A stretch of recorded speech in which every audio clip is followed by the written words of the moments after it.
Hello, welcome. My name is Jim Moltzen.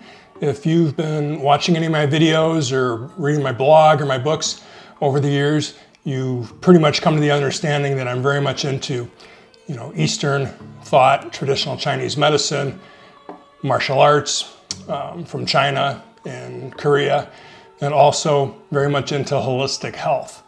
So over the years, I had learned what we had called iron palm or iron body training, where we would use some of these various concoctions that are referred to as Dit da Jow, and these would be applied to our hands or forearms, sometimes other parts of the body if you had soreness or stiffness, but mostly to the hands so that we could practice iron palm training, which would be hitting our hands on objects such as a bag of beans or rice, raw of course, so that they're hard, and the different texture in the bags would hit different parts of the hands in the reflexology or the acupressure points to stimulate energy flow.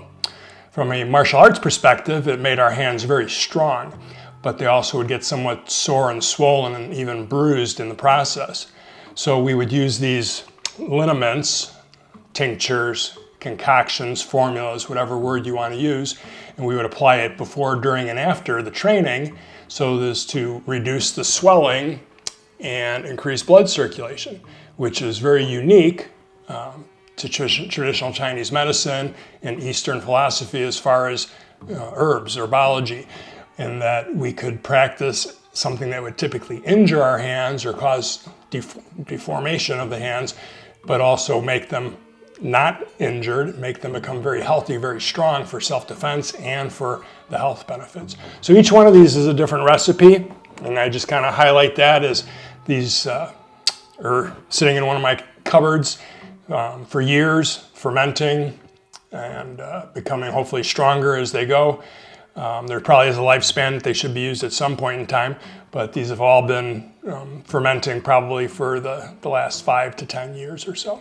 So I'm going to move these out of the way and show you how you can make this herbal tincture for your own benefit and for your own use. Even if you're not a martial artist, it's very beneficial for back pain, knee pain, any pain associated with the joints or muscles.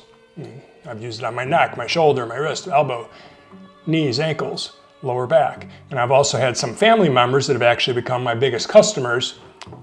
I don't sell it to them, I give it to them, but my biggest users of these products. So I'm going to clean this away and come back in a moment and show you how to make your own. All right, we're back. And I have all the items that we'll need pretty much for putting together the Dit da Jow recipe. So I obtained this from one of 3 companies. I've found over the years 3 companies to be what I determined to be reliable. You have eastmeetswest.com, you have plumdragon.com, and then there's also Dale Dugas. Might be daledugas.com. You can look him up. I'll try to put links in the description for the video if I can remember to do that. So that's the very first thing you need to do is go to one of these sites and determine which type of herbs you want for which purpose you're trying to serve. This in particular is a bit of a universal recipe. You can use it for iron palm training on your hands. You can use it for iron body training on your forearms and shins if you're into like the Muay Thai practices, or just in general use for general soreness and injuries. Anything that's requiring, looking at going to a doctor, then obviously you want to go to a doctor for severe sprains, fractures, contusions of the sort. But if you're looking at just injuries from training, a bruise, a ding, walking into a wall, occasionally you trip and fall, those type of things, this is the good recipe to go with. So if you go on the eastmeetswest.com website, there's literally hundreds of pages of information on the different recipes and how to do what I'm going to explain to you kind of in a summarized version, and why you would use one recipe over another. So that's a very good education if you want to go there and do it. So we'll open these up in a minute. I want to come back to what other apparatus you need. This is a 4-liter mason jar I purchased on Amazon. Used to cost about $16, $17 a few years ago when I bought these. Today I looked on Amazon, the price was about $26 for one, or two for $35. If you're really into this and you want to do a couple recipes, you can get a little bit of a discount. So make sure you got a pair of scissors, open up your package. So you can go with either vodka or apple cider vinegar. Each one has different pros and cons as to what you would use. You can go with super high, top shelf level vodka if you want. I don't know if you'll be able to tell the difference on this level, what we're doing with it. This stuff is probably the bottom of the barrel. It's probably about 10 bucks a bottle or so when I got it. I don't drink it, but I do use it for putting together the Dit da Jow. So if you go with the vodka, you'll notice when you're putting it on your hands or different parts of your body, it dries without that much of a sticky residue. There's always going to be some leftover feeling that you applied something, almost like you put lotion on your hands. If you go with the apple cider vinegar, you're going to have a different after effect. It's going to be a little bit sticky or gummy on your hands. And it probably won't even matter if you're practicing it for iron palm training, because eventually you end up washing or showering. If you're just putting on your body for some type of injury, you're going out for the day and you're going to be around people, there will be a difference. This one, I don't think people pick up on it that you're going to smell like you're drinking vodka, but it does have its own particular smell, kind of pungent. If you have apple cider vinegar with the mixture, it definitely will give off a noticeable aroma. So you can mix and match between those two, vodka or apple cider vinegar, not in the same container. Have a different container and different recipe or different amount of herbs for that recipe. So those are the ingredients. You got the herbs, you got the bottle. We go with glass because glass is typically what's used in chemistry or in food service and beverage, because it doesn't leach or break down with whatever's in it. And then we have our vodka and or apple cider vinegar. So I'm going to put these on a side. I'm going to clear the area a little bit here so we can open up the package, and then I'll spread it out a little bit so you can see what the herbs look like. And then I have a little bit of a funnel and a bowl here that we'll use for the rest of the process. So I'm going to cut this open.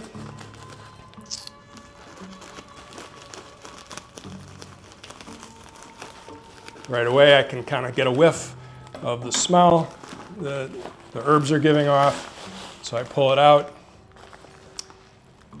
A bunch of the herbs, looks almost like fine powder, are already kind of falling out in the bag, so I'll just put that in our bowl for later.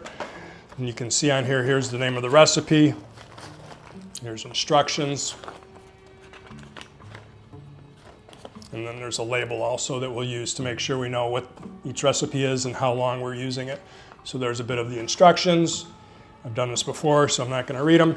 And then here's the package with the name of the recipe and a big warning label, external use only. And that's something that we'll want to do with this label here. I have my own labels for my own packaging with, let me reach over here. I put them in these smaller bottles. These are the ones that I either sell or hand out, again, in plastic or glass. This plastic is the BPA free, so it's not going to leach. It's not going to cause some detriment down the road. Make sure you get that if you're going to go that route. Plus, I don't keep these long enough for it really to matter. Most people take it and use it within a couple days. So, but those are BPA free. So this label thing again, make sure you understand that this is external use only. There are other herbs, other recipes that are for other purposes that are taken internally. Dit da Jow is not. Dit da Jow is to be applied externally on the hands, feet, elbows, back, shoulder, like I said, external. So we're going to pop this open and hopefully not make too much of a mess. The stuff's already leaking out of the bag here. So this is like the unboxing that you see often now on Amazon. People get some new item and it's like, oh, I got to show the world. And they unbox a new iPhone or camera or whatever the item may be. So hopefully this is a bit more informative, a little bit more relative to your health and well-being. So here we go. We get another layer that we're cutting open here. So I put down this white paper so as to be able to see the contrast and to be able to collect all the small herbs as they kind of fall apart here.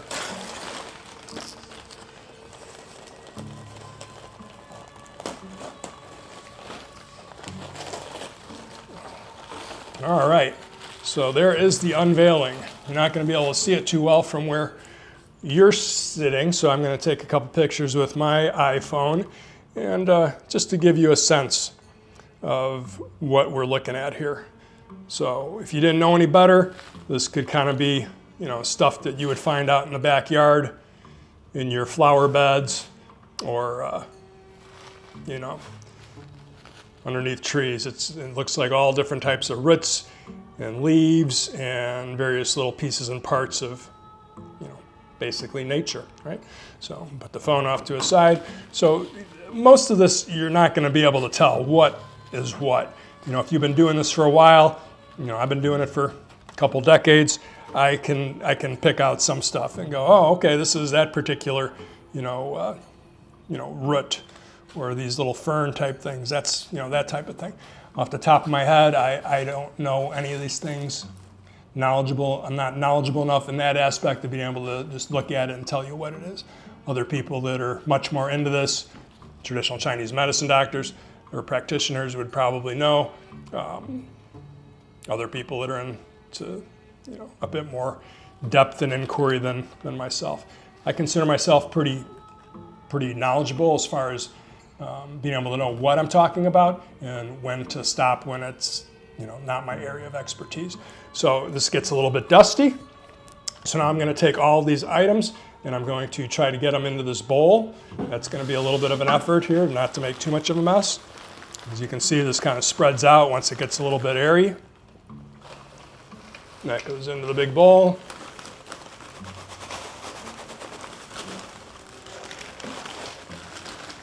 And I'm not even able to get it all into the bowl right there. So it is quite a bit of herbs that they send. It's a 4-liter recipe. And if you use it every day, you know, you might go through it, who knows, within 6 months to a year. If you use it somewhat sporadically, it might last you, you know, many years down the road. So this is a little bit of this is a gasket that will go on top of this lid here. If you're familiar with mason jars, you kind of get the idea. So the goal is to get this into there with, again, trying not to waste any of the herbs that we spent our hard-earned money on. So just a frame of reference. Funnel might not be the best idea here. The recipe that I picked was about $75 or so. There's ones that are as cheap as, okay, I'm gonna go a different route here, as cheap as $30 or $40, but you know, it's probably relative to what benefits you're getting from it. So I went with the $75 one because it's the one that I know works. So I am just gonna kind of try to put this in there and then scoop up everything after the fact. All right, so I was successful in getting most of the herbs into the jar. As you can see, it's almost totally full. We're gonna put the vodka in, and it's going to get absorbed into the herbs, and then we'll close it up and we'll let it sit, preferably for a few months. I'm popping the lid out here so we can pour it in.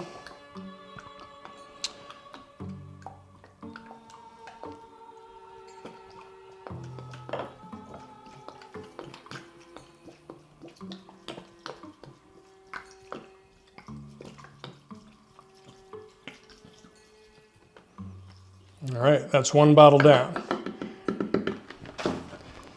Gotta get the second bottle. Pop the little cap out.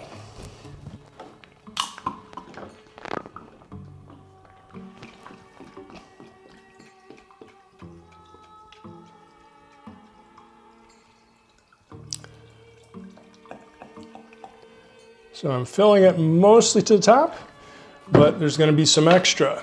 I'm going to put that off on a side for a few days, a few weeks perhaps even. Eventually the herbs are going to absorb the vodka, and then the vodka, just by nature of what it is, a spirit, it's going to absorb into the herbs and break down, and then eventually the whole process will come about. The liquid will turn to be a dark brown, and then we can take it out, with a, what do you call it? Baster, like a chicken or turkey baster. You can withdraw it and then put it into your own tubes for smaller containers to use and distribute as you may. So I'll close this up. And a couple more of the herbs just fell off of there. Hopefully the seal's good. I'm going to rotate it a little bit and shake it so as to make sure all the different herbs get mixed in. And then that will pretty much go back in the cupboard, and I won't really worry about it and take a look at it until 30 days from now, more like 3 months. I think there's a minimum. Again, if you look on the East-West site, I've never tried to use them, that soon thereafter. I've always had it where they ferment for months, if not years, before I think about using it. Make sure you put the label on the outside with the date so you know when you started it and which recipe it is. And then hopefully when it comes time to use it, you have some type of strain, soreness, bruise, contusion. You don't put it on open wounds. Definitely don't put it on anything that's broken skin, broken bones. That's not what this is for. It's for training, the iron palm training, iron body training, and this recipe in particular, you can use it for strains and soreness, chronic illness as far as lower back pain, shoulder pain, neck pain, all different joints and muscles. So that's it. If you have questions, drop something in the comments. Hope this helped get you started. Back to the name of those companies. It was eastmeetswest.com, plumdragon.com, and then Dale, D-A-L-E, Dugas, D-U-G-A-S. And why do I feel that they're reputable? It's because I've been using them, 10 years, maybe longer. Other people have used them. There's many reviews online. You can read their information. You can tell for yourself how knowledgeable they are. So some people would say, oh, you got to go with a particular lineage and a master who knows what he's doing with it. I think these people have made the legitimate case for themselves that they are connected to people that know the recipes and what the outcomes are of using these, which has all been mostly successful. Plum Dragon, you'll find them on Instagram and YouTube, and they have all kinds of videos that sports athletes are using it for their soreness and stiffness and injuries. Do a little research and you'll find for yourself what companies are out there and what's legitimate and what's not. But again, leave me a message if you need to. Be well, be safe, take care. So the idea with the bags, just like if we were doing the acupressure on the hands, is to hit those points. So you got how much surface area with hundreds of beans in there. Each one of them, when your hand would just touch it, it's going to touch a different spot of your hand with those acupressure meridians or the Jing well points. So that is the goal. Whether we do it by massage or do it with hitting. These have, like I said, soybeans. I like to use mung beans.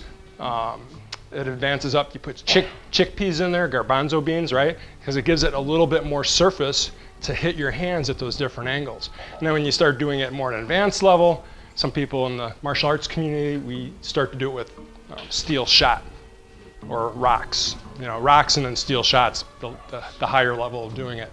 So that's not even really relative to what we're doing right now, because you don't want to be a martial artist for that aspect of it, but the health benefits really is what we're focusing on right now.